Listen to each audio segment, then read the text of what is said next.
Okay guys, so treadmill sprints. It's a great conditioning exercise, helps improve overall lactic acid tolerance, ATP-PC efficiency, recovery rates, pretty much anything that contributes towards long-term strength development.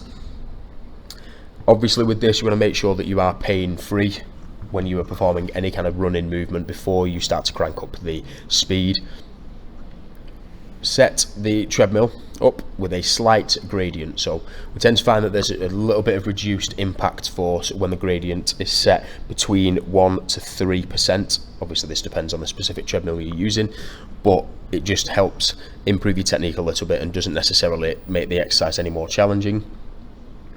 Now there's two different ways you can do this. You can either ramp up to the speed that's set and then slowly ramp it back down again. Obviously this will incur more time spent running, but it is a little bit safer. You can also do the jump on jump off method, as you can see in the video, in which I'm holding onto the sides of the treadmill.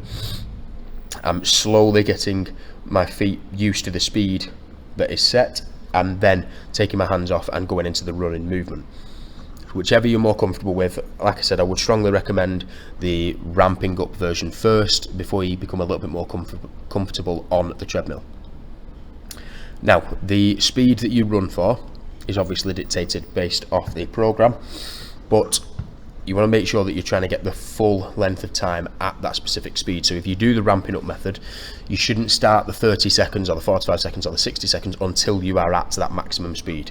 A lot of people tend to make that mistake and start it a little bit too early. You want to repeat the sprints for the desired number of sets before resting.